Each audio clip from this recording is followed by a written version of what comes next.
우리는 자신이 갖기 원하는 걸 얻기 위해 가지고 얼마나 수고하고 애쓰고 있는지 모릅니다. 그렇게 잠도 안 자고 최선을 다해서 일하다가 어느 날 병상에 누워 있는 자신을 발견하는 사람도 종종 봅니다. 이제 더 이상 그는 사랑하는 사람과 푸른 초원에 누워서 하늘에 흰 구름이 둥둥 떠다니는 걸 보면서 즐겁게 얘기할 수도 없고, 이제 더 이상 가족들과 함께 깊은 숲속에 그 오두막 산장 그 앞에 의자를 내놓고 또 거기서 가족들과 함께 하늘의 별을 보면서 이야기하는 그런 시간도 가질 수 없습니다. 또 많은 사연이 서려 있는 유럽의 뒷골목을 거닐다가 피곤할 때면은 향기 좋은 카페에 앉아서 커피를 마시면서 사랑하는 사람과 이야기하는 시간도 더 이상 가질 수 없다는 것을 발견했을 때 그 사람은 이미 너무 늦은 겁니다. 도대체 무엇을 얻기 위해서 우리는 그렇게 열심히 살았는지 모르겠습니다. 반면에 요즘의 청년들은 실업률이 너무 높고 겨우 취직을 했다 해도 자신의 힘만으로 올라가는데 한계가 있다는 것을, 그래서 옛날에 우리 아버지들이 그랬던 것처럼 계층 상승 같은 것은 꿈도 꾸지 못한다는 것을 깨달을 때 좌절에 빠집니다. 그러면서 작년부터 우리 가운데 퍼진 유명한 말들이 있어요. 저 사람은 금수저를 물고 태어났다. 은수저, 흙수저 이야기가 나왔습니다. 저는 처음에 금도끼, 은도끼 얘기를 잘못하는 줄 알았어요. 그게 뭔지 관심이 없었기 때문에 그러다가 계속 그 얘기를 해서 생각해 보니까 영어에는 그 은수저라는 말이 있어요. 그러니까 뭐 born with a silver spoon in his mouth, 그러면은 입속에 은수저를 물고 태어났다는 것은 기성세대 아버지의 재물을 물려받다라는, 그러니까 올드머니하고 같은 뜻으로 은수저라는 건 쓰였는데 한국은 은 갖고는 이게 만족이 안 되기 때문에 금수저, 그리고 반대로 하니까 아마 흙수저로 이렇게 토착화시킨 것 같아요. 근데 금수저 물고 태어나는 게 그렇게 부럽습니까? 우리나라에서 최고의 금수저 가문이라면은 누가 뭐래도 아마 삼성 가문일 겁니다. 그런데 작년 8월에 삼성의 창업자 이병철 씨의 장남인 이맹희 씨가, 여러분이 뉴스에서 보신 것처럼 중국에서 질병으로 죽었어요. 고향도 아닌 곳에서 죽어야 했고 그 시신이 한국으로 돌아왔지만은 선영에 묻히지도 못했습니다. 그 아들도 CJ 회장도, 여기 CJ 분도 계시지만은 우리가 아는 것처럼 아주 험한 병에 걸리고 또 옥고를 지금 치르고 있어요. 금수저 물고 태어났다고 다 좋은 거는 아닌 것 같아요. 그 장남도 이기고 차남도 이기고 삼성그룹을 이어받은 삼남 이건희 회장은 지금 어떻습니까? 도대체 살아있는 건지 죽어있는 건지 우리는 모릅니다. 살았다고 해도 산 것이 아니고 죽었다 해도 그 사업을 위해서 죽었다고 말할 수도 없는 처지라는 소문이 돌 정도로 너무 힘든 상황이에요. 도대체 금수저를 물고 태어났다는 것이 우리에게 정말 행복을 안겨다 줄 수 있습니까? 자기 손자 안고 같이 즐거워하면서 손자의 재롱을 보고 이 삶을 마무리해야 될 그 시기에 이게 산 건지 죽은지도 모르는 그런 게 뭐가 도대체 행복인지 우리는 가끔 의문이 듭니다. 그런 행복한, 진짜 행복한 삶하고 그 금수저로 태어나는 거하고 바꿀 수 있는 건가요? 그래도 너무 빚에 시달리고 돈이 없어서 힘들었던 사람은 하루라도 좋으니까 그런 집에서 태어나서 그렇게 살다 갔으면 좋겠다는 사람이 있을지 모르지만 일반적으로 말해서 그것이 정말 행복한 삶이라고 누구도 인정하기 힘들 겁니다. 대통령이 몇 번을 바뀌어도 사실 그 가문의 사람들은 이 땅을, 우리나라를 휘어잡고 흔들었던 사람들입니다. 세상 말로 해서 온 세상을 얻은 사람이에요. 그런 사람에게 성경은 뭐라고 말합니까? 우리가 조금 전에 읽었던 본문 25절에서는 이렇게 말합니다. 25절 우리 다시 한번 읽어볼까요? 시작. 사람이 만일 온 천하를 얻고도 자기를 잃든지 빼앗기든지 하면 무엇이 유익하리요? 온 천하를 얻었어요. 그런데 자기를 잃든지 빼앗기든지 한다면은 그게 도대체 무슨 유익이 있냔 말이에요. 물질이 없으면은 불편합니다. 있어야지 편하다는 거 다 압니다. 물질 없이도 정말 행복하기만 하면 된다는 그런 바보 같은 소리를 이 청담동에서 제가 할 것 같아요? 안 합니다. 저도 살아봐서 알잖아요. 물질이 있으면 편하고 좋아요. 그런데 그걸 다 원하는 만큼 얻고 나면 정말 행복할 거냐? 그걸 묻는 겁니다. 지난번에 동료 교수들 모임에서 어떤 사람이 그 유명한 한 분을 가지고 그 사람 그렇게 윗사람 눈치 보면서 동료와 후배들을 잡으면서 살아가지고 이제 최고의 자리에 올라갔지만은 결국 친구도 동료도 다 잃고 인심도 다 잃고 이제 은퇴 얼마 안 남았는데 어떻게 살지 걱정된다라는 말을 하는 걸 들었어요. 그런 거예요. 그 자리에 올라갈 때까지는 어떻게 하든지 올라가기 위해서 주변 사람들을 다 쳐내고 그리고 인심이 잃어가면서 열심히 그 윗사람한테 보이기 위해서 애써서 살지만은 결국 은퇴해봐요. 그리고 나서 앞으로도 살아야 될 일이 창창한데 친구도 없어요. 날 도와줄 사람도 없어요. 동료 다 힘들게 했거든요. 그 자리 윗사람한테 잘 보이기 위해서. 그렇게 사는 게 지혜로운 걸까요? 도대체 왜 우리는 아직도 계속 그렇게 살려고 하는지 모르겠어요. 그래서 주님께서는 25절에 온 천하를 얻고도 자기를 잃든지 빼앗기면 무슨 소용이 있냐고 말씀하시면서 가장 행복한 삶, 가장 복된 삶, 그것을 구원의 길로 묘사를 하시는데 그게 23절 상반부입니다. 어떻게 해야지 그런 삶을 얻을 수 있느냐? 23절 상반부를 보시면 아무든지 나를 따라오려거든 자기를 부인하고 라고 하십니다. 그러니까 자기를 잃지 않고 자기를 빼앗기지 않고 구원의 길을 가려면은 예수님을 따라야 되는데 그 예수님을 따르는 삶을 구원받는 믿음의 삶을 뭐라고 표현하는 거냐면은 자기를 부인하는 삶이라고 말하는 것입니다. 오늘 본문이 우리에게 주고자 하는 첫 번째 교훈은 이거예요. 자기를 부인하는 것이 구원받는 믿음의 첫걸음이라는 겁니다. 구원받는 믿음이란 무엇인가에 대해서 우리가 계속 생각해 보고 있는데 본문에서 가르치는 것은 이거예요. 자기를 부인하라는 겁니다.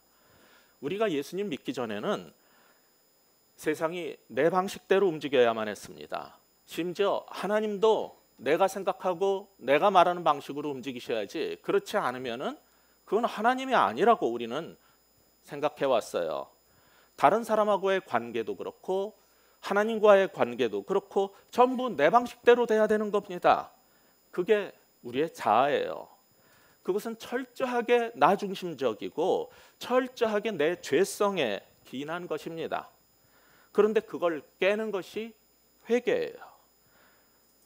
내 방식, 나 중심적인 그런 삶, 그것이 어디서부터 잘못된 것인가를 발견하고 이제 하나님이 생각하시듯이 하나님이 말씀하시듯이 하나님이 행동하시듯이 이제 하기로 돌아서는 것이 회개하는 것입니다.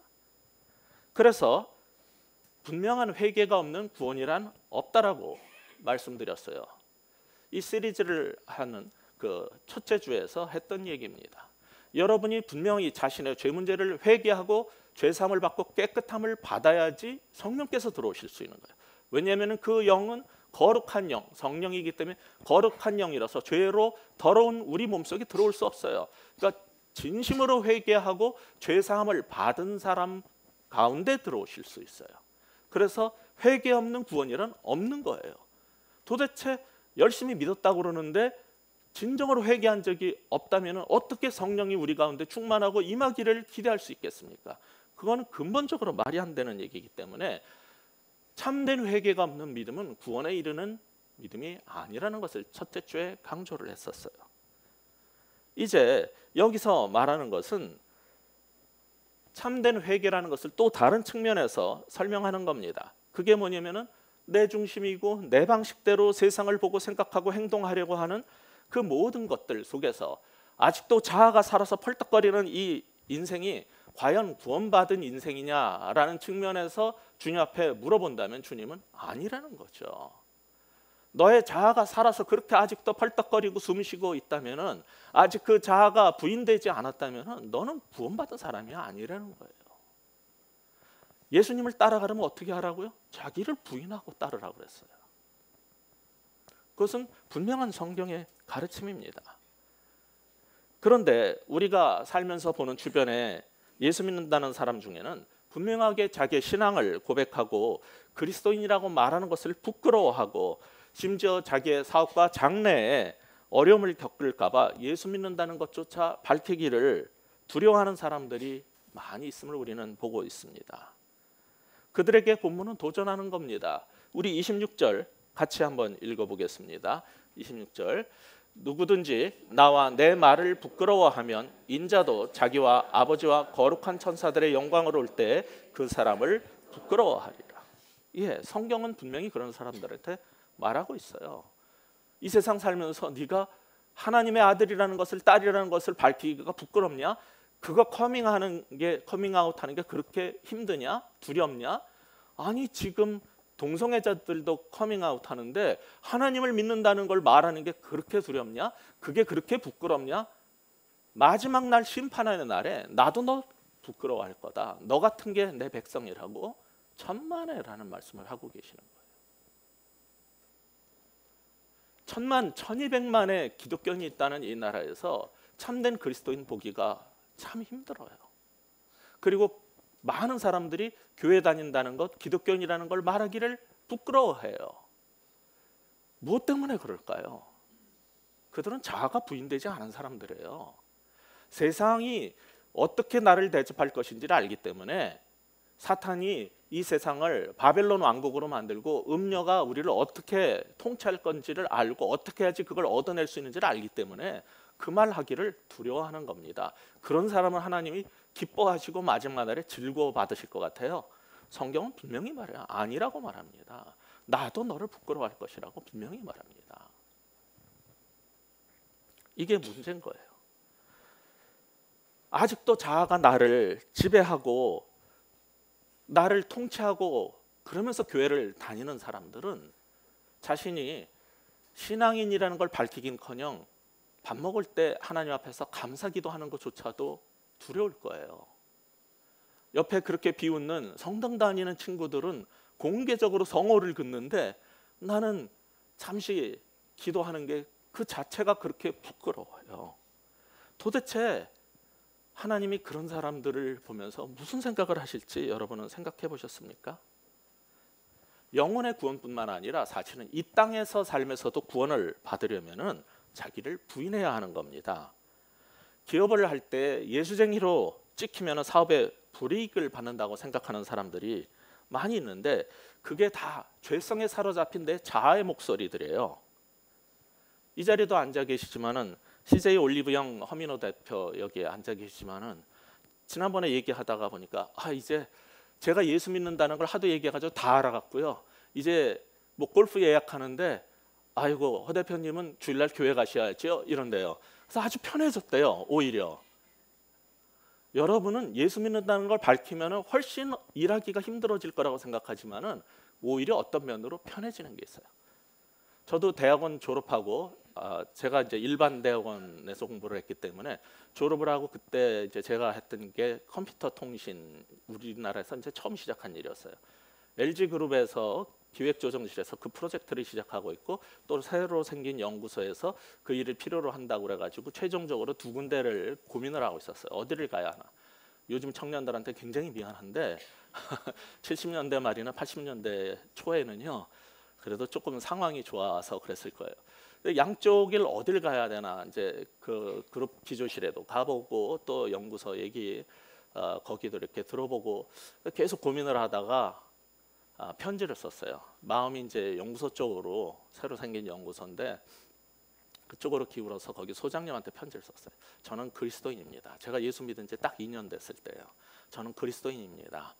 그런데 지금 기도하다가 깨달은 것이 저는 2 회사를 놓고 저울질을 하고 있습니다. 그런데 저는 그리스도인이고 저는 직장 생활에서 최선을 다하겠지만은 점심시간이라든지 퇴근 후에는 저는 복음 전할 겁니다. 그리고 사람들에게 성경 가르치는 삶을 삽니다. 그래서 그 일을 허락해 주시고 야근을 해야만 한다라고 이렇게 주장하시면 저는 할 수 없지만은 그 부분만 저에게 이해를 해 주신다면은 어떤 부분이 부족하든지 관계없이 저는 이곳을 택할 겁니다. 그렇게 해서 편지를 보냈어요. 근데 그쪽에서 오라 그래가지고 갔는데 이제 처음에 출근하면 회식을 하지 않습니까? 신입사원 회식을 하는데 너무 걱정이 되는 거예요. 뻔히 다 아니까 처음 회식 자리에서 술 권하고 뭐 노래하고 제가 예수 믿고 그렇게 좋아하던 세상 노래를 싹 끊었거든요. 뭐 그렇다고 뭐 거기 가면 뽕짝을 부른다는데 뽕짝은 원래 안 불렀어요. 그냥 팝송이나 클래식 뭐 이런 것만 좋아해가지고 수준 있게 살려고 노력하는 참 교만했던 사람인 것 같은데. 그래서 아버님한테 뽕짝도 하나 옛날 거를 불러달라 그래 가사도 수첩에 적고 주머니에 넣고 다니면서 외우고 아 이게 술을 권하면 어떻게 해야 되나 뭐 저는 예수쟁이라서 뭐 이런 식으로 말하면 기분 잡치고 미움받는다는데 어떻게 해야 되나 막 기도하고 그 자리에 갔어요. 첫 회식 자리에서 막 술을 권하고 노래 부르고 막 이러는데 아 김덕수 씨는 교회 다닌다면서요. 자 사이다 한잔 하시고 이러면서 안 시키는 거예요. 술도 안 주고 노래도 안 시켜요. 굉장히 저는 당황을 했죠. 이게 어떻게 되는 거야. 그랬더니 옆에 있던 사람이 우리 소장님이 그 전에 조회 시간에 지독한 예수쟁이가 하나 올 건데 내가 그런 예수쟁이 그 사람 불신자였거든요. 프랑스에서 오랫동안 살다가 온 사람이기 때문에 다 이민 교회 생활을 잘 아는 사람이라고요. 근데 그런 예수쟁이 내가 처음 봤는데 하여간에 지독한 게 올 거야. 근데 괜찮은 것 같아서 받기로 했는데 잘들 해주라고 얘기를 했다는 거예요. 그러니까 모든 직원이 다 알고 있었어요. 저에 대해서. 그러니까 그 다음부터 저는 그냥 대놓고 점심시간 일찍 밥 먹고 와서 전도하고 전도된 사람 모아가지고 같이 성경 공부하고 제자 훈련하고 그래서 신호회가 만들어졌어요. 나중에. 아무런 제동을 받은 적이 없어요. 회사에 그때 행정전선화 처음 프로젝트 시작할 때 필요하니까 제가 자발적으로 남아서 야근을 했어요. 그러나 정말 꼭 필요한 자리가 되면 교회와 하나님을 위해서라면 저는 나갔어요. 그때 누구도 뭐라 그런 적 없어요. 그만큼 성과를 냈고 그 일을 했고 그렇기 때문에 저는 예수 믿고 신앙생활을 하는 게 회사 생활에 누구도 방해된다라고 말한 적이 없고 그리고 컴퓨터통신 한국 대표로 ISO 대표로 83년에 출장을 갈 수도 있었고 우리나라 컴퓨터 국산화 프로젝트 처음 시작할 때 그 일에 발을 디디게 됐고 그런 일을 하면서 예수 믿는다는 것 때문에 핍박받아 본 적이 없어요. 그런데 제가 아는 수많은 교인들은 이걸 말하는 걸 너무 두려워하는 거예요. 그리고 자기가 그리스도인이라고 말하는 걸 부끄러워하고 있어요. 하나님은 분명히 말씀하셔요. 나도 너무 부끄럽다. 도대체 내가 구원받는 믿음을 갖고 있다라고 말을 하는데 내 자아 하나 깨지 못하고 이 자아를 부인하지 못하고 세상을 두려워하고 그렇게 살아야 된다면 도대체 내 믿음이라는 건 뭘 말하는 건지 성경이 말하는 것하고 우리는 비교해 볼 필요가 있는 거예요. 그런 상황에서 23절에서는 자기를 부인하고 십자가를 지고 주님을 따르라고 하는 거죠. 그것을 이제 24절에서는 또 뭐라고 말합니까? 나를 위하여 제 목숨을 잃으면. 자, 자기를 부인한다, 십자가를 진다라는 것이 도대체 뭐냔 말이에요. 어떤 사람은 십자가를 진다라는 건 하기 싫은 일을 대신 총대를 매는 걸 십자가를 진다라는 식으로 쓰는데 그거는 전혀 성경의 용법하고 관계가 없어요. 또 여기서 자기 십자가를 지고 나를 따르라 할 때 내 십자가가 뭡니까? 그 잔소리 많은 마누라, 그 무능한 남편, 그 공부 못하고 말썽 피우는 그 청소년 내 자녀가 내 십자가입니까? 아니에요. 길 가다가 툭 하면 서는 그 중고 자동차가 내 십자가입니까? 아니면 날 못 살게 구는 직장 상사가 내 십자가입니까? 그거하고 관계가 없어요. 성경이 말하는 자기 십자가를 지라는 것은 도대체 뭡니까? 그것은 자기를 부인한다라는 말하고 동의어로 쓰고 있어요. 지금 문맥 속에서는. 그것을 또 무엇인가 가르쳐주고 있는 게 갈라디아서 2장 20절 말씀이죠. 거기서는 이렇게 말합니다. 내가 그리스도와 함께 십자가에 못 박혔나니 그런즉 이제는 내가 사는 것이 아니요 오직 내 안에 그리스도께서 사신 것이라. 자기를 부인하고 십자가를 진다는 건 뭘 말하는 거예요? 이제 내가 내 속에 사는 게 아니라 내 속에 그리스도가 사는 거란 말이에요. 이제 내가 육체 가운데 사는 것은 나를 사랑하사 나를 위하여 자기 자신을 버리신 하나님의 아들을 믿는 믿음 안에서 사는 것이라. 이게 십자가를 지는 거지. 십자가를 지는 거는 어떻게 저런 남자랑 내가 결혼을 했지, 저게 내 십자가요, 이거하고 관계가 없어요. 제발 그런 식으로 십자가를 팔지 마세요. 십자가를 진다는 게 무엇인지 모르고 어떻게 자기 십자가를 지고 주님을 따르겠다라고 우리가 말할 수 있겠습니까? 24절은 그것을 너무나 강렬하게 말을 하고 있는 거예요. 그냥 자기 나를 위하여 제 목숨을 잃으면은, 이 말은 예수 믿는다고 다 순교하라는 말은 아닙니다. 주님을 위해 살라는 그 말씀의 역설이에요. 아직도 내 자아가 살아서 꿈틀거리고 있다면은 그 자아를 십자가에 못 박아 죽이라는 것입니다. 그래야 산다는 겁니다. 진리는 이처럼 너무 종종 역설의 옷을 입고 우리에게 다가와요. 마태복음 10장 39절은 이것을 똑같은 얘기를 더 강하게 말합니다. 자기 목숨을 얻는 자는 잃을 것이요 나를 위하여 자기 목숨을 잃는 자는 얻으리라. 예수님을 위해서 죽으면은 사는데 세상에서도 살고 주님 앞에서도 살아보려고 양다리 걸치고 눈치 보다가 다 죽는 거예요. 그게 자기가 부인되지 않은 사람들의 특징인 겁니다. 이 말씀은 예수님을 모르던 2000년 전 그 예수님의 말씀에 대해서 전혀 알지 못하던 우리 조상들도 알았어요. 여러분 작년에인가요? 그 명량해전이라는 이순신 장군 영화 보셨죠? 거기에 보면 우리가 잘 아는 것처럼 거기서 13척의 배로 왜군의 133척, 그 뒤에 있는 80척까지 합치면 200척이 넘는 그 일본군을 어떻게 이겼습니까? 이건 완전히 질 수밖에, 패배할 수밖에, 죽을 수밖에 없는 상황이었어요. 너무 고민이 됐을 때 1597년 9월 15일 난중일기를 보면 이순신 장군이 이렇게 썼어요. 꿈속에 신인이 나타나서 말씀하셨다. 신인이래요. 신 같은 사람. 다니엘서에서 그것을 인자라고 불러요. 하나님이 꿈속에 나타나셔서 하나님의 일을 계시할 때 그것을 사람 같은 신, 신 같은 인간, 신인, 인자라고 표현했는데 이순신 장군에게 꿈속에서 신인이 나타나서 이렇게 말씀하셨다는 거예요. 필사즉생, 필생즉사. 살 생각을 하면은 살려고 하면 죽고 죽고자 하면 산다. 이게 지금 이 말씀 아닙니까? 복음의 말씀 아닙니까? 그 얘기를 하고 가신 거예요. 그래서 그 다음날 장수들을 불러가지고 병법에 있는 것처럼 필사즉생, 필생즉사니까 살 생각을 말라 그리고 싸워서 이긴 거예요. 사실 그 얘기는 손자병법에 나오는 게 아니라 훨씬 고대의 오자병법에 나오는 건데 거기에 치병편에 보면 필사즉생, 그다음 필생즉사로 돼 있지 않아요. 예, 살려고 하면 죽고 죽고자 하면 사는 게 아니라 거기서는 죽으면은 살 것이고 행여나 살려고 하는 사람은 죽을 것이다 이렇게 돼 있어요. 그것이 이제 점점 발전이 되면서 이 성경의 표현하고 똑같은 방식으로 바뀐 거예요. 근데 그 얘기를 하고 나가 싸우고 진짜로 사는 거예요. 다 같이 죽기로 각오하고. 그러니까 세상에서도 이게 진리고요. 여러분의 영혼의 구원을 위해서도 이 예수님의 말씀이 진리인 거예요. 똑같은 원리예요. 그러니까 예수 믿으면서도 그 불신자들이나 하나님 알지 못하는 사람도 깨달았던 이 인생의 구원의 길을 하나님 믿으면서도 모른다는 거는 이거는 말이 안 되는 겁니다. 그리고 어떻게 내 신앙이 구원받는 믿음이라고 말을 할 수 있겠습니까? 그러니까 그냥 교리 배우고 주일 성사하고 교회 다니는 걸로 구원 못 받아요. 만약 그렇다면 우리가 23절부터 읽었지만 바로 앞에 20절에 뭐가 나옵니까? 베드로의 신앙 고백이 나옵니다. 이렇게 위대한 교리를 받았으면 끝나셔야지 왜 그 위대한 주는 그리스도시여 살아계신 하나님의 아들이라는 이 신앙 고백을 받고도 십자가를 지고 나를 따르고 자기를 부인하고 죽으라고 그럽니까? 왜? 교리 갖고 구원받는 게 아니기 때문에 그렇습니다.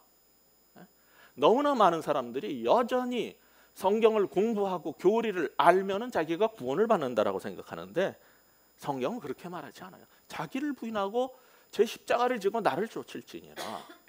이것이 구원의 길이라고 가르치는 겁니다. 그래서 이 24절이 너무나 중요한 거예요. 우리 소리내서 다시 한번 읽어봅시다. 시작. 누구든지 제 목숨을 구원코자 하면 잃을 것이요 누구든지 나를 위하여 제 목숨을 잃으면 구원하리라. 기독교의 본질은요, 이처럼 죽어야 산다는 겁니다. 그래서 오늘 본문이 우리에게 주고자 하는 두 번째 교훈, 첫 번째가 뭐였습니까? 자기를 부인하는 것이 구원받는 믿음의 첫걸음이라는 거였고, 두 번째는 자아를 십자가에 못 박아 죽이는 것이 구원받는 믿음의 본질이라는 거예요. 자기를 못 박아서 십자가에서 죽이는 게 구원받는 믿음의 본질이에요. 그럼 한 사람이 십자가에 자기가 못 박혀 죽은 건지 아닌지 어떻게 알 수 있습니까? 여러분, 맛있는 김치 담으려면 첫걸음이 뭐죠? 배추를 절여야 돼요. 근데 저는 뭐 잘은 모릅니다만은 배추가 잘 절여졌는가 아닌가를 확인하는 길이 뭐죠? 전문가들이 말하더라고요. 제일 배추의 두꺼운 부분을 접어보면 안 돼요. 그게 살짝 접히면은 잘 절여진 거고, 안 절여졌으면은 꺾어져 부러진다는 거예요. 저는 예수 믿는 것도 똑같다고 생각해요. 십자가의 복음에 절여지잖아요, 우리가. 그러면은 이게 부드러워져요. 그런데 하나님께서 때로 우리의 삶을 건드리시거든요. 우리의 자아를 터치하신다고요. 그리고 어떤 사람을 보내가지고 내 속을 긁어놔요. 그때 내가 뻣뻣하고 이렇게 부러지잖아요. 자아가 부인되지 않은 거예요. 그런 배추 갖고는 김치 못 담아요. 하나님 나라에서도 그런 그리스도인 갖고는 아무데도 못 써요, 그거. 그래서 그런 거는 자기가 부인되지 않은 그리스도인들은 부끄럽고 그런 건 내치는 거예요. 이 종자가 다른 것들이에요. 정말로 예수님을 만나고 성령을 받은 사람은요, 그 자아가 부인되고 영이 녹아요. 그래서 정말 달라집니다. 근데 이 자기 부인이 안 된 사람들, 그리고 교회를 열심히 다니고 집사, 장로, 권사, 목사가 됐기 때문에 자기가 하나님의 자녀라고 생각하는 것은 정말 착각입니다. 자, 이렇게 내가 십자가에 죽은 사람인지 자아가 부인된 사람인지 그거는 이렇게 하나님께서 나를 터치하실 때 알 수 있어요. 그런데 어떻게 해야지 자기 부인이 가능할까요? 어떤 사람은 이게 뭐 교회를 열심히 다니고 자기 발전을 하면 된다 그러는데 성경 그렇게 말하지 않아요. 참된 자기 부인은 내가 어떤 사람인가를 발견한, 참된 자아를 발견한 데서 시작된다라고 가르칩니다. 여기는 잘 모르겠는데 우리 교회는 안 그런 것 같아요. 제가 수지에 사는데 애들이랑 지난번에 방학 때 분당에 있는 어느 백화점을 갔어요. 아빠, 저 여자 좀 봐. 딱 보니까 분명히 얼굴은 50대인데 아줌마인데 완전히 미니스커트에다가 빨간색 형광 스타킹을 입고 희한한 옷을 입고 막 이러고 머리도 색깔을 이상하게 염색을 하고 다니는데 애들이 저 아줌마 이상해 그러는 거예요. 요즘은 시대가 좋아져서 얼른 봐갖고 나이를 잘 모르겠어요. 하도 뭐 성형이 발전하고 피부 미용을 해가지고 하도 이 손질을 해놔갖고 얼굴 봐서는 모르겠는데 이제 그 여자도 분명히 누가 봐도 50대인데 자기도 이제 피부 미용도 했고 그러니까 20대라고 착각을 한 것 같아요. 그래서 요즘 20대 애들처럼 하고 다니더라고요. 그래서 참 분수를 모르는 거죠. 엊그제 저희 신학대학원에서 체육대회를 했습니다. 학생들이 교수님 같이 뛰어요 그러는데 제가 몇 년 전만 해도 같이 뛰었을 거예요. 근데 이제 제 꼬라지를 알아야 되기 때문에 같이 뛰면은 후환이 두렵다는 걸 이제 알거든요. 전에 한번 뛰어봤더니 막 며칠 동안 다리가 땡기고 온몸이 쑤시고 강의를 할 수가 없는 거야. 아파가지고. 껍데기는 멀쩡한데 이게 나이는 속일 수 없으니까 이게 안 된다는 걸 아는 거예요. 세상은 주제를 알라. 소크라테스는 내 자신을 알라 그랬지만 성경은 우리의 자아를, 우리의 속모습이 어떤 존재인가를 분명히 알라는 거예요. 하나님을 만나고 하나님 말씀을 읽고 자신을 보면요, 내가 머리끝부터 발끝까지 철저하게 타락한 아주 죄 중에 잉태되었고 죄 속에 살았고 내가 죄악 가운데 젖어 있는 철저하게 죄 속에 있는 내 자아를 발견하게 돼요. 그런 사람은 교회 다니면서 우아하게 신앙생활하고 있다고 자기가 구원받았다라고 확신하지 않아요. 그런 사람은 어떻게 하면 이 죄 속에서 내가 구원을 받을 수 있습니까? 주여 나를 도와주소서. 그렇게 기도가 그냥 절로 나와요. 그러니까 구원받는 길은 어떻게 해야지 잘 살 수 있느냐의 문제가 아니라 어떻게 해야지 내 자아를 잘 죽이느냐의 문제거든요. 이 차이를 알아야지 제대로 구원받는 신앙을 가질 수 있는 거예요. 그러면은 이렇게 자기를 부인하고 십자가를 지는 삶이 자기가 죽는 것에서 시작되는 거라면은, 그렇게 부인된 사람은 옆에서 보면 딱 보면 알아요. 저 사람은 자아가 살아있는 사람이다. 저 사람은 자기 부인이 된 사람이다. 이걸 어떻게 할 수 있냐? 그런 사람들의 삶의 특징이 뭐냐면 자존심을 버리는 삶으로 그것을 증명해내요. 구원이라는 게 뭐냐면은, 이게 본질적으로 나는 수렁에 깊은 늪에 빠졌는데 내 힘으로는 거기서 헤어나올 수가 없다라는 것을 알고 절망 속에 있을 때 저 수렁 밖에 누군가가 손을 내밀어서 나를 끄집어내주는 게 성경이 말하는 구원이에요. 구덩이에 빠지고 늪에 빠졌는데도 내 힘으로 내가 나올 수 있다고 계속 몸부림치고 발버둥치면서 점점 빠져 들어가는 사람들은 멸망할 것이고, 그 사람들이 특징이 뭐냐면 이 자존심이 센 사람들이에요. 내가 할 수 있어, 내가 나갈 수 있어 하면서 계속 하는데 허우적거리면 허우적거릴수록 늪에 점점 깊이 빠져들어갑니다. 밖에서 이거 잡어, 이 밧줄을 잡어, 내 손을 잡어, 내가 당겨줄게 할 때 아니야 나는 할 수 있어 하는 이 자존심 센 사람들. 근데 그 사람들하고 달리 어떤 사람은요, 주님 나를 도와주소서, 나는 스스로 나를 구원할 수 없습니다. 난 철저하게 죄 속에서 살고 있고 이런 죄인으로 스스로를 구원할 수 없으니 주여 나를 구원하소서 라고 주님께서 내미시는 그 손을 잡고 그에게 나를, 내 몸을 맡기는 사람, 그 사람은요 자존심을 깬 사람이에요. 이 세상 살면서 제일 힘든 게 뭔지 아세요? 우리는 예수 믿는 건 쉽고 구원받는 건 쉽고 은혜고 공짜라고 말을 하는데, 우리가 구원받기 위해서 뭔가를 할 필요가 없기 때문에 구원받는 것은 은혜고 쉬워요. 그런데 쉽고도 어려운 거예요. 구원이라는 게 쉬운 거는 그런 면에서 내가 뭘 해야 구원받는 게 아니니까 쉽지만은, 뭐가 어렵냐면은 내 자존심을 깨는 게 어려운 거예요. 회개해야 구원받는 믿음이라면서요. 회개하려면 내가 죄인이라는 걸 인정을 해야 돼요. 내가 얼마나 그래도 잘 살아왔는데, 남들한테 쟤네들보다 내가 못한 것도 없고 못난 것도 없고 나 그렇게 나쁜 짓도 안 했는데 내가 뭘 잘못했다고 회개하라는 거야. 그러니까 이 자존심 때문에 회개 못 하잖아요. 이건 예수 믿는 건 너무 어려운 거예요. 내가 뭘 해서 구원 얻을 행동을, 행위를, 공덕을 쌓아야 구원받는 게 아니기 때문에 쉽다라고 말하지만, 진짜 어려운 건 자기 부인이 너무 어려운 거예요. 그 자기 부인이 어려운 게, 회개가 어려운 게 뭐냐면은 자존심을 깨야 되거든요. 나는 죄인이라는 거는 인정하고, 그리고 어려서부터 교회를 다녔기 때문에 그거는 받아들이고 살 수 있어요. 그러나 어느 순간에 그 사람의 가장 깊은 속에 있는 자존심에 대한 걸 딱 건드려 보세요. 그냥 울컥하고 나오는 게 있어요.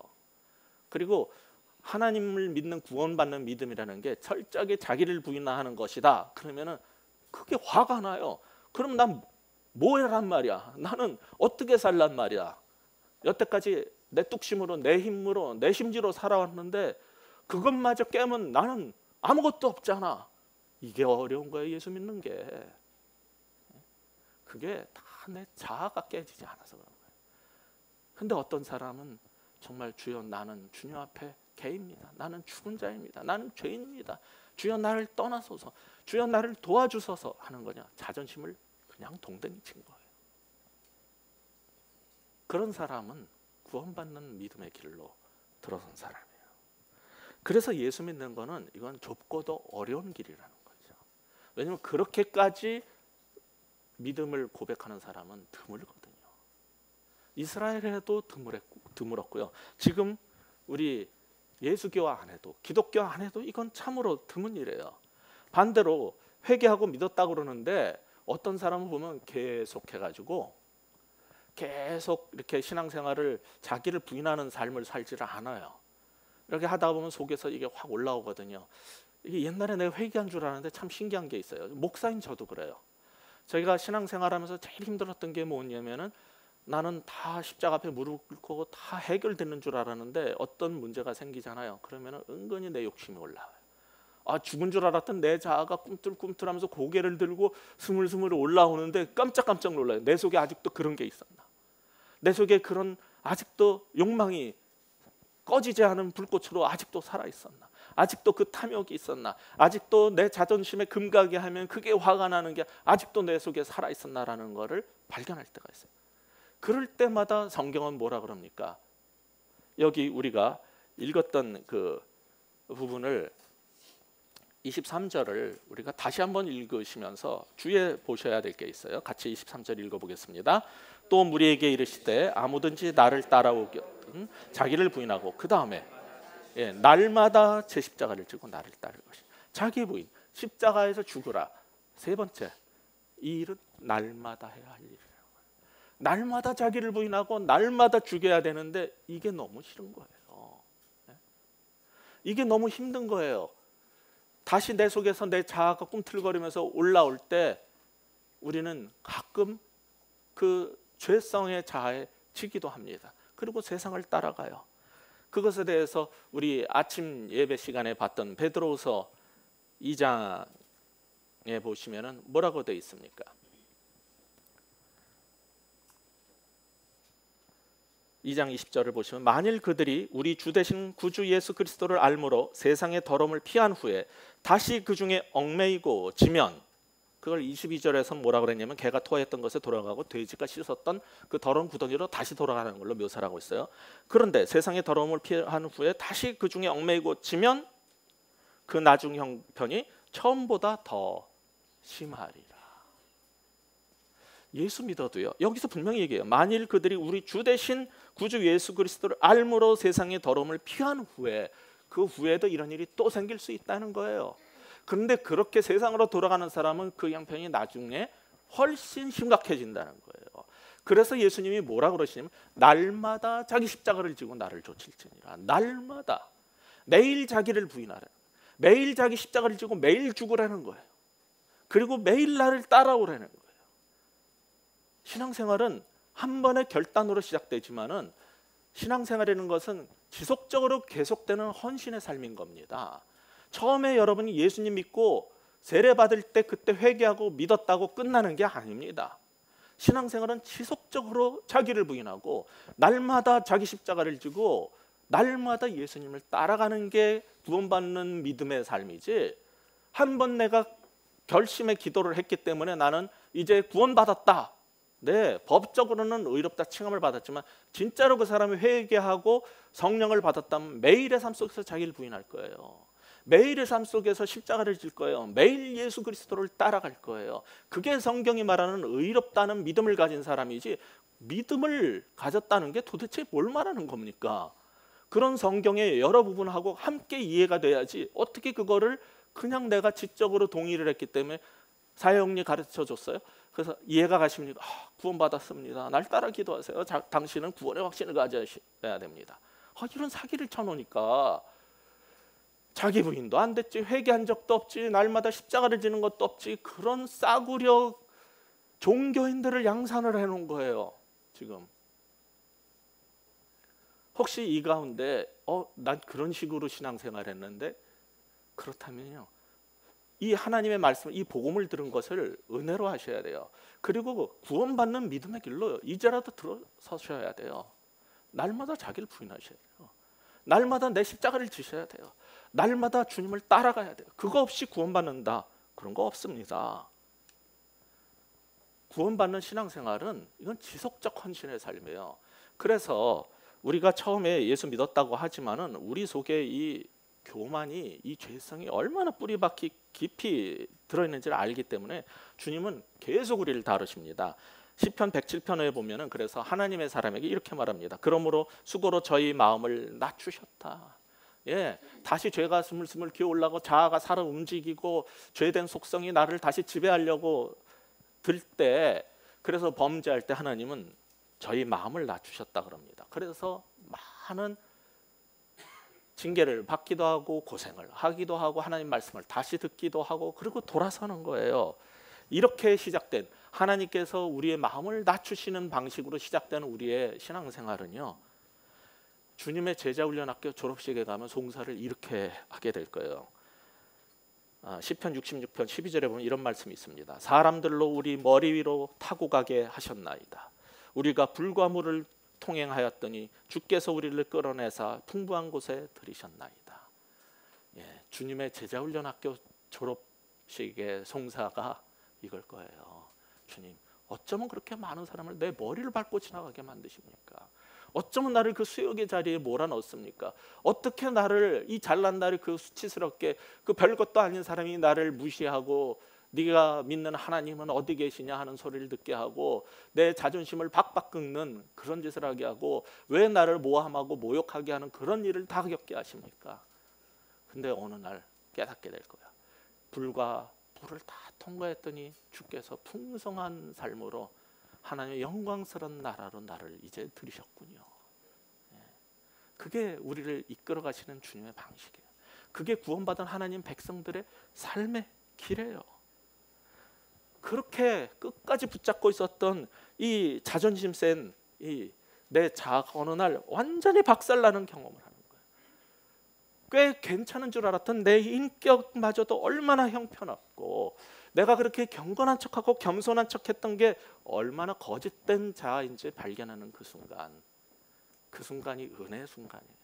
그 순간이 하나님을 만날 수 있는 순간이고 그 순간에 하나님께 매달리고 나아가 주여 나를 도와주셔서 할 때 성령의 충만함을 입게 되는 것이지, 그런 회개도 자기 부인도 없는 상태에서 주여 나를 도와주셔서 주여 나를 성령의 충만을 주옵소서 한다고 됩니까? 안 돼요. 그렇기 때문에 모든 하나님의 역사의 첫 출발은 뭐였냐면 회개로부터 시작한 거였고 자기 부인으로부터 시작한 거였고, 이제 예수님을 아는 우리들은 나 자신을 그리스도 함께 십자가에 못 박는 삶에서 시작이 되는 거예요. 좀 더 분명히 이 부분에 대해서 말씀드려 볼까요? 좀 심하게, 주여 돈을 많이 벌어서요 큰 교회 건축하고 가난한 자를 위해서 내고 선교를 위해서도 좀 쓰게 주여 내 사업을 성공시켜 주시옵소서라고 하는 기도나, 주님의 일을 위해서 큰 일을 할 수 있도록 큰 대학병원 원장이 되게 해주시고 국회의원이 되게 해주시고 대법원장이 되게 해주시고 대통령이 되게 해달라고 하는 거, 이거 위장된 탐욕, 그 자아의 폭발입니다. 너무나 많은 그리스도인들이 그런 멋진 핑계를 가장해서 자기의 탐욕을, 허황된 내 자아를 먹여 살리는 일을 계속하고 있는 거예요. 그래서 한국교회는 외형은 성장했으나 속으로부터 썩어 들어가면서 죽어가고 있는 겁니다. 교회 속에 자리 잡은 이 복음의 탈을 쓴 거짓 영성, 부인되지 않은 거짓 자아가 진짜 한국교회의 문제인 겁니다. 그 거짓 자아를 십자가에 못 박아 죽이고 부르신 곳에서 최선을 다해서 살다가 그런 자리에 서게 해주실 때 그때 주를 위해서 사는 게 순리예요. 괜히 내 자아의 탐욕으로 그걸 포장하지 마세요. 저를 국회로 보내주시면은, 저를 청와대로 보내주시면은, 저를 대법원장으로 세워주시면 이 나라의 정의를 바로잡겠고 검찰총장으로 저를 세워주시면은 주님께 영광 돌리면서 이 나라의 부패를 청산하겠습니다. 거짓말하지 마세요. 그런 식으로 신앙생활을 하기 때문에 한국교회가 썩어 들어간 거예요. 그 거짓 자아의 탐욕을 포장한 겁니다. 솔직히 말해서. 참된 하나님의 사람은 주님 저는 무능합니다. 저는 그런 자리에 설 만한 자가 아닙니다. 근데 하나님이 세우셔요. 그런 사람을 어찌하여 나를 이런 자리에 세우시나이까? 하나님이 사명을 주셨다는 거예요. 그런 사람을 통해서 주의 일을 하게 하실 때 최선을 다해서 하면 되는데, 그런 사람들을 세울 때 다윗도 어떨 때 세웠습니까? 그냥 자기가 맡겨진 목동의 일을 최선을 다하고 있을 때 세웠어요. 주여 나에게 왕이 되는 꿈을 주소서, 비전을 허락하여 주소서. 이러다가 왕 된 사람 없어요. 그건 다 자기가 애써서 스스로 왕이 됐기 때문에. 그래서 백성들이 괴로운 거예요. 진짜 왕 될 사람이 왕이 안 되고 진짜 사장 돼야 될 사람들이 사장을 안 하고, 엉뚱한 사람들이, 그 탐욕으로 가득 찬 사람들이 남들을 다 짓밟고 모함하고 해서 올라가 봐요. 밑에 사람 다 죽여요. 거짓말하면 안 돼요. 하나님은 아시지요. 그러면서 그렇게 올라가기 위해 가지고 그리스도 믿는다는 걸 말하기가 그렇게 부끄러워요. 주님도 내가 네가 부끄럽다 하시면 어쩔 겁니까? 그러므로 죽지 않고 내 힘으로 살아보겠다, 자기를 부인하지 않고 십자가의 자아를 못 박아 죽이지 않고 영생을 얻고 하늘나라에 들어가 보겠다, 이거 커다란 착각입니다. 그런 사람들은 동네를 잘못 찾아오셨어요. 절로 가야 되는데 왜 여기로 오셔가지고 지금 막 등도 이쁘게 달아놨는데. 성경이 말하는 기독교는 그런 거 아닙니다.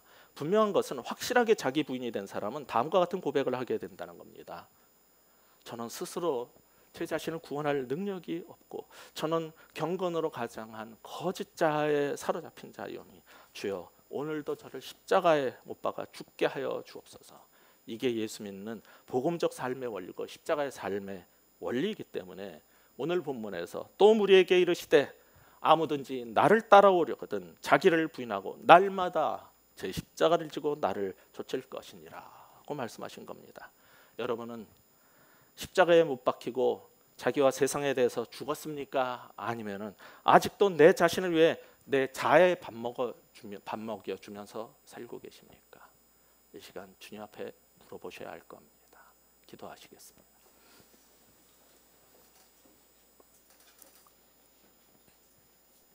하나님, 주께서 아무든지 나를 따라오려거든 자기를 부인하라고 말씀하셨는데 이 거짓자의 거짓된 영성에 사로잡혀서 아직도 자기를 부인하지 않은 모습이 있다면 우리를 불쌍히 여겨 주시옵소서. 하나님, 내 속에서 아직도 꿈틀거리며 살아 숨쉬는 이 죄 많은 이 자아를 그리스도와 함께 십자가에 못 박게 하여 주시옵소서. 이 시간 주의 성령으로 십자가에 제 자신을 못 박아 주시옵소서. 이제 내가 사는 것은 나를 위해서 십자가를 지신 그리스도를 믿는 믿음 안에서 산다는 그 고백이 바로 우리의 고백이 되게 하여 주시옵소서. 그리고 자신을 부인하고 날마다 내 십자가를 지고 주님을 매일매일 따라가는 제자의 삶이 우리 가운데서 일어나게 하여 주시옵소서. 참으로 구원받는 믿음을 가지고 참된 구원의 반열에 속하는 모든 하나님의 백성들 될 수 있도록 주여 우리를 도와 주시옵소서. 이 시간 우리 통성으로 한 1분만 같이 이러한 신앙의 고백을 주님 앞에 간절히 구원을 도움을 청하는 이 기도를 같이 주님 앞에 드리시겠습니다. 아버지 하나님, 이 시간 간절히 원하오니 주여 우리를 긍휼히 여겨 주시옵소서. 우리를 불쌍히 여겨 주시옵소서. 우리를 구원하여 주시옵소서. 구원받는 믿음을 갖게 하여 주시옵소서. 아무든지 나를 따라오려거든 자기를 부인하라고 하셨는데 하나님이여, 내가 얼마나 부인되어 있는지, 얼마나 정말 내 자아가 십자가에 못 박혀 죽었는지 이 시간 돌아볼 수 있는 우리들 되게 하여 주시옵소서. 아버지 하나님, 날마다 자기 십자가를 지고 따르라고 하셨는데 하나님이여, 정말 십자가 지기를 거절하고 아직도 정말 살아서 내 뜻대로 내 방식대로 내 생각대로 하나님을 믿고 따르고 아버지여 주의 일을 하려고 하는 그런 잘못된 자의 모습이 있다면 주여 이것을 이 시간 십자가에 못 박게 하여 주시고 온전히 하나님의 방식과 하나님의 뜻과 하나님의 정말 원하시는 성령의 인도하심을 온전히 따를 수 있는 우리 되게 하여 주시옵소서. 우리를 불쌍히 여겨주시고 이 가운데 참으로 자기를 부인하고 주님께 정말 도움을 청하는 자 있다면 구원하여 주시옵소서. 하나님, 철저하게 자기를 부인하고 날마다 자기 십자가를 지고 주를 좇는 그런 하나님의 아들 딸들이 이 가운데 가득 일어나고 한 사람도 낙오되지 아니하고 새하늘과 새 땅에서 다시 만나는 그날까지 정말 주님만 온전히 따를 수 있는 우리 모두가 되게 하여 주시옵소서. 예수 그리스도 이름으로 간절히 기도합니다.